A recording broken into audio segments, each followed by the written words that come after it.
आदरणीय अध्यक्ष जी, यहां पर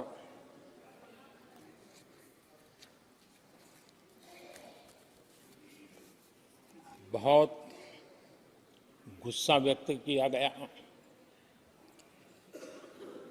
जितना हो सका उतने कठोर शब्द में गुस्सा व्यक्त किया गया। उनका दर्द मैं समझता हूं,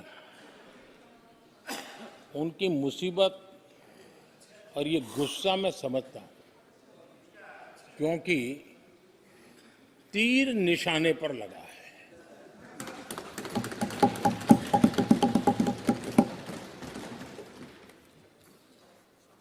भ्रष्टाचार पर एजेंसियां एक्शन ले रही हैं,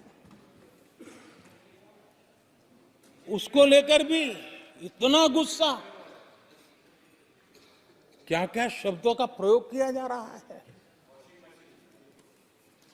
आदरणीय अध्यक्ष जी, 10 साल पहले हमारे सदन में, पार्लियामेंट में क्या चर्चा होती थी? सदन का पूरा समय घोटालों की चर्चा पर जाता था, भ्रष्टाचार की चर्चा पर जाता था, लगातार एक्शन की डिमांड होती थी। सदन यही मांग करता रहता था, एक्शन लो, एक्शन लो, एक्शन लो। वो कालखंड देश ने देखा है, चारों तरफ भ्रष्टाचार की खबरें रोजमर्रा। और आज जब भ्रष्टाचारियों पर एक्शन लिया जा रहा है तो लोग उनका समर्थन में हंगामा करते हैं। आदरणीय अध्यक्ष जी, इनके समय में एजेंसियों का सिर्फ और सिर्फ राजनीतिक उपयोग के लिए उपयोग किया जाता था, बाकी उनको कोई काम करने नहीं दिया जाता था। अब आप देखिए उनके कालखंड में क्या हुआ। पीएमएलए एक्ट के तहत हमने पहले के मुकाबले 2 गुने से अधिक केस दर्ज किए। कांग्रेस के समय में ईडी ने 5,000 करोड़ रुपए की संपत्ति जब्त की। हमारे कार्यकाल में ईडी ने 1 लाख करोड़ रुपए की संपत्ति की। देश का लूटा हुआ माल देना ही पड़ेगा। और जिनका इतना सारा माल पकड़ा जाता हो, नोटों के ढेर पकड़े जाते हो, और अधीर बाबू तो बंगाल से आते हैं, देखे हैं नोटों के ढेर उन्होंने। तो किस किस के घर में से पकड़े जाते, किस किस राज्यों में पकड़े जाते थे। ये देश ये नोटों के ढेर देख देख करके चौंक गया है। लेकिन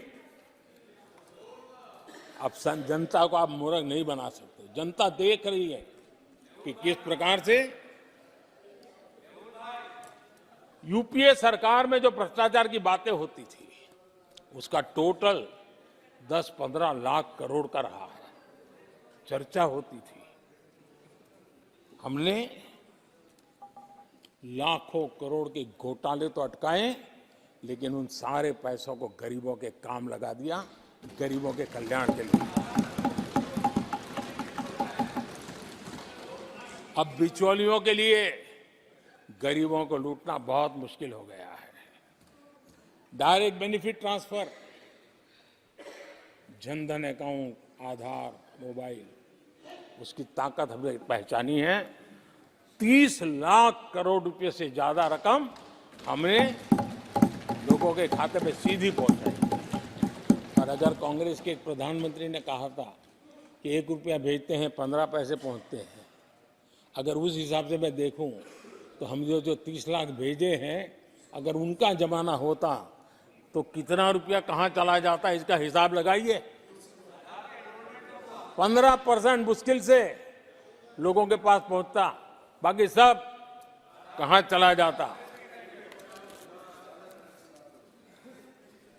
आदरणीय अध्यक्ष जी, हमने 10 करोड़ फर्जी नाम हटाए हैं। अभी लोग पूछते हैं पहले इतना आंकड़ा था, क्यों कम हुआ?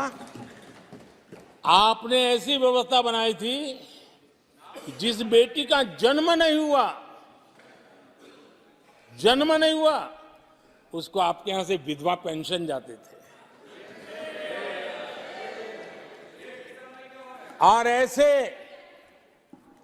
सरकारी योजनाओं को मारने के जो रास्ते थे ना, 10 करोड़ फर्जी नाम बंद किए। ये जो परेशानी है ना इन चीजों की है, क्योंकि रोजमर्रा की काय उनकी बंद हो गई है। आदरणीय अध्यक्ष जी, हमने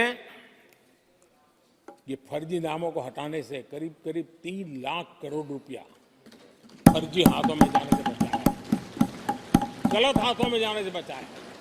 देश के टैक्स पेयर का पाई पाई बचाना और सही काम में लगाना, इसके लिए हमने जीवन खपा रखे हैं।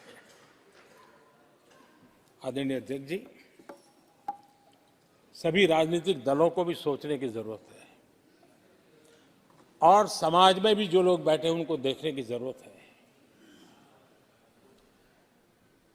आज देश का दुर्भाग्य है, पहले तो क्लासरूम में भी कोई अगर चोरी करता था, किसी की कॉपी करता था, तो वो भी 10 दिन तक अपना मुंह किसी को दिखाता नहीं था। आज जो भ्रष्टाचार के आरोप जिन पे सिद्ध हो चुके हैं, जो जेलों में समय निकाल करके पैरोल पर आए, आज वॉशिंग मशीन से भी बड़ा कंधे पे लेकर के महिमा मंडन कर रहे हैं ऐसे चोरों का सार्वजनिक जीवन में। कहां ले जाना चाहते हो देश को तुम? जो सजा हो चुकी है, मैं ये तो समझता हूं कि आरोप जो है उनके लिए तो आप सोच सकते हैं, लेकिन जो गुनाह सिद्ध हो चुका है, जो सजा काट चुके हैं, जो सजा काट रहे हैं, ऐसे लोगों का महिमा मंडन करते हो आप? कौन सा कल्चर और देश की भावी पीढ़ी को क्या प्रेरणा देना चाहते हो आप? कौन से रास्ते और ऐसी कौन सी आपकी मजबूरी है?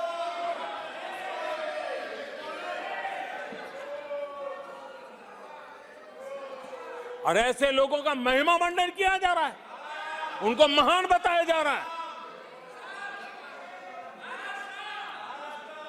जहां संविधान का राज है, जहां लोकतंत्र है, माननीय अध्यक्ष जी, ऐसी बातें लंबी नहीं चल सकती हैं। ये लोग लिख करके रखें कि ये जो महिमा मंडन का काम चल रहा है उनका, वो अपने ही खात्मे की चिट्ठी पे सिग्नेचर कर रहे हैं लोग।